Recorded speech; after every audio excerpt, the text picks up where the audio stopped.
Welcome back to the Deep Dive. Today, we are undertaking a really high-definition anatomical analysis. We really are. And if you are aiming for true mastery in movement analysis, especially for that AS 8386 paper, this is it. The content we're covering today is, well, it's the non-negotiable foundation. It absolutely is. This isn't just naming body parts. No, this is the mandatory biomechanical vocabulary you need to succeed. That's right. We are diving deep into section 1.1 of the syllabus, which is all about joints and movements. And our mission today is to turn those lists of technical terms into genuine understanding. Right. So that when you look at a sporting action, you can instantly see the specific joint, the bones involved, the exact movement, and critically, the single main muscle driving it, the agonist. And if you get this down, the rest of it, like muscle function and contractions, it just falls into place. It becomes almost automatic, yeah. Oh, okay, let's get into it. Let's unpack this structural foundation. We need high precision here, defining the architecture of the 7 required synovial joints. Let's start with the hinge joints, but let's, go deeper than just the general terms. Let's talk about the elbow complex. What are the specific bones that actually create this structure? Okay, so the precision here, it lies in naming all 3 components. The elbow is formed by the distal end of the humerus. So the upper arm bone. Exactly. And it connects with the proximal ends of both the radius and the ulna in the forearm. It's fundamentally engineered for movement in just one plane. Which is why it's a hinge joint. It's built for security. That's the word, security. And moving down the body, we've got the knee, also a hinge. But it's on a completely different scale, isn't it? The load bearing is massive. It's huge. The knee connects the 2 largest bones in the body. You have the massive femur, the thigh bone, and the primary weight-bearing bone of the lower leg, the tibia. And a common mistake here. People often include the fibula, but you need to remember the fibula does not articulate at the knee joint itself. That's a key detail. Got it. Now let's pivot to the high mobility joints. The ball and sockets. I mean, these are so critical for understanding complex movements like throwing or kicking. Absolutely. Let's compare the shoulder and the hip. Yeah, and the distinction is vital. The shoulder is our most mobile joint. It connects the head of the humerus to a relatively shallow socket on the scapula. And that shallow structure is what gives it that incredible freedom of movement, that 360-degree rotation. Exactly. But in stark contrast, you have the hip joint. It articulates the head of the femur with the deep, very stable socket of the pelvis. So that depth is what makes the hip inherently more stable. Much more stable than the shoulder. That structural comparison is fascinating. Okay, before we get to the trade-offs, let's finish the list. The ankle and the 2 key joints in the forearm.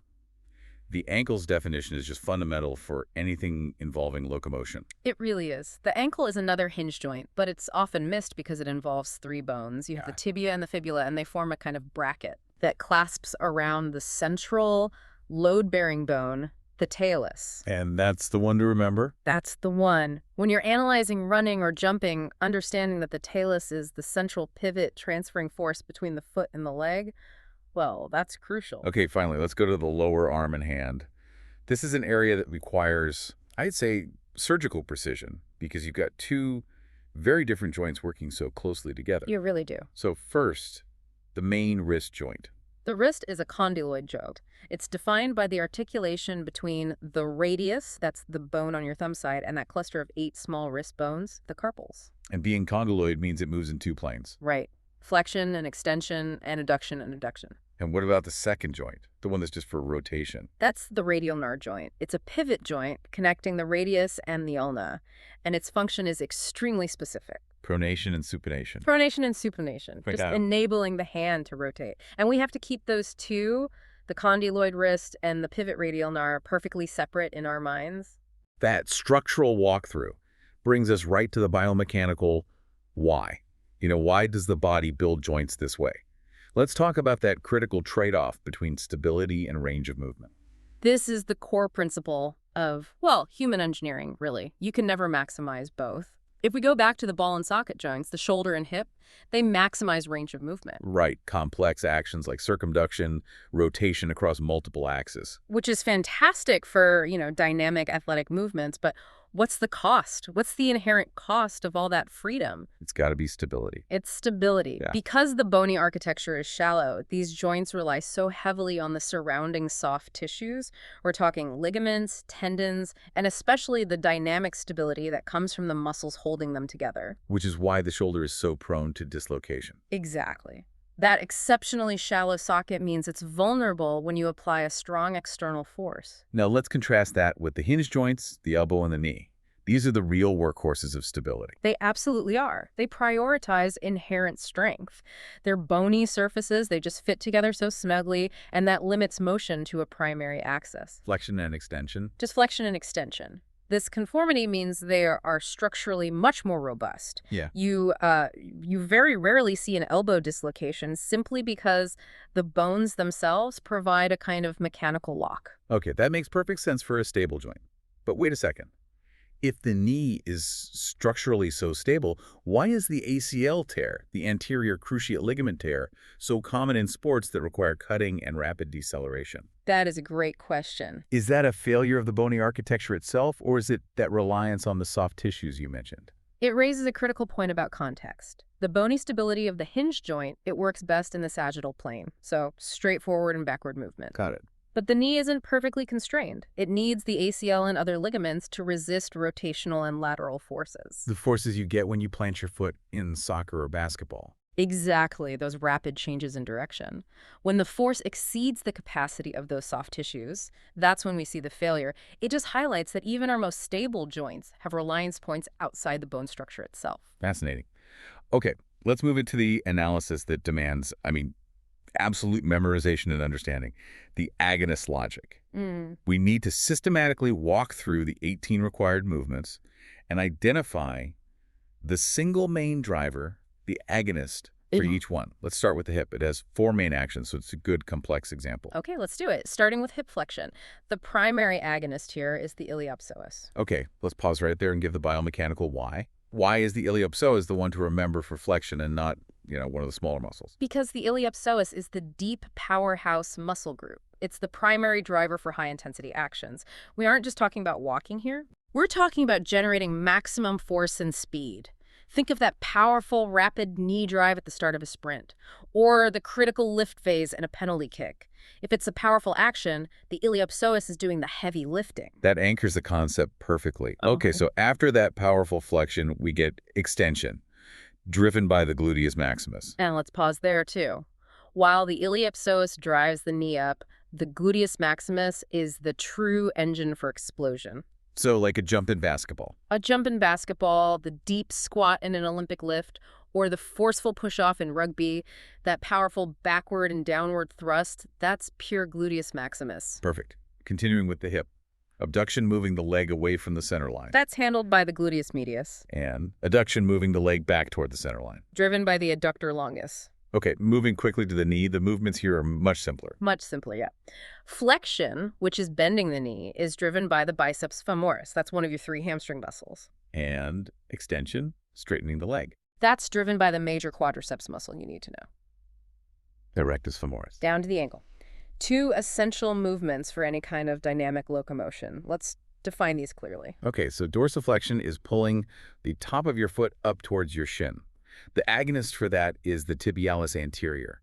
And this action is key for shock absorption when your foot first hits the ground. Right, and the opposite. The opposite is plantar flexion. That's pointing your toes downward like you're standing on your tiptoes. This is driven powerfully by the gastrocnemius. The calf muscle. The calf muscle, yes.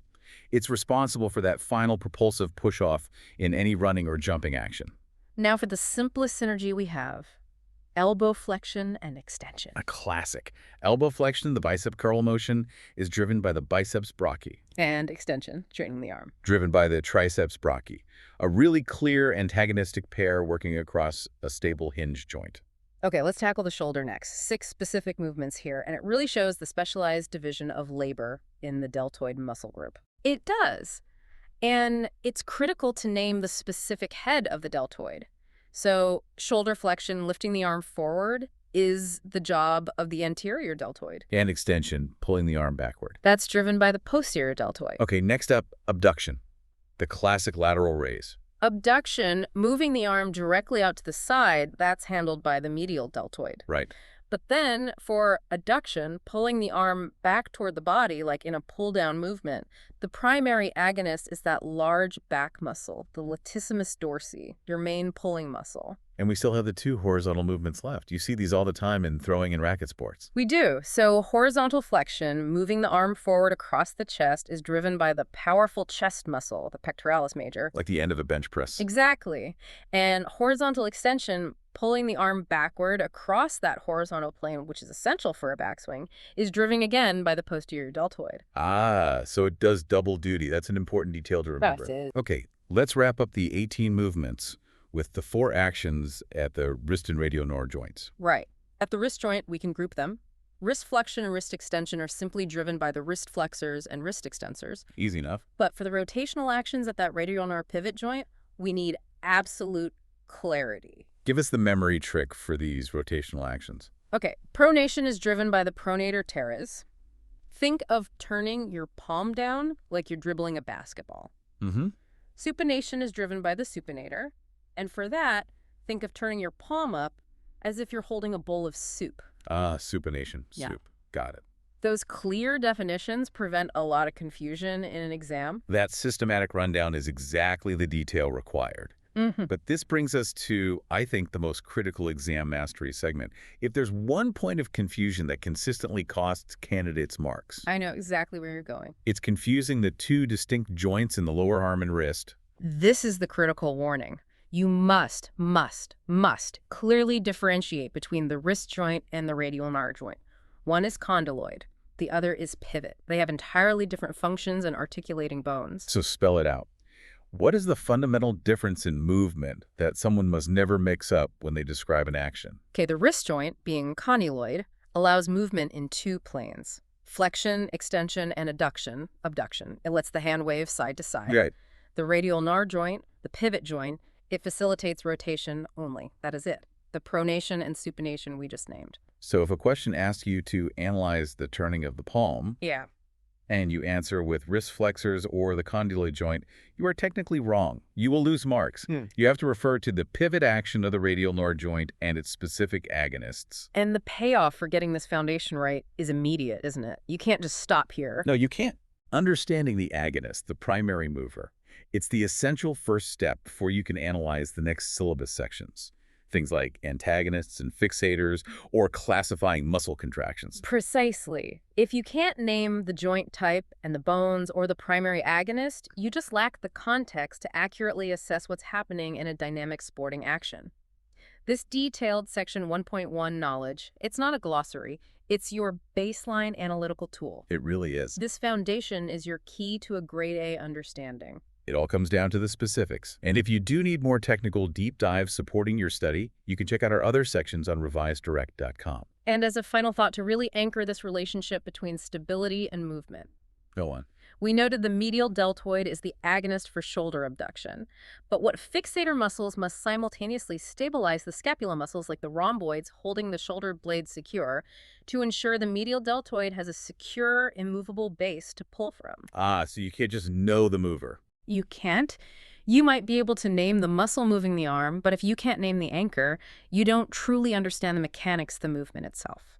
Knowledge of movement is always inseparable from knowledge of stability. Food for thought indeed. We will see you next time for the deep dive.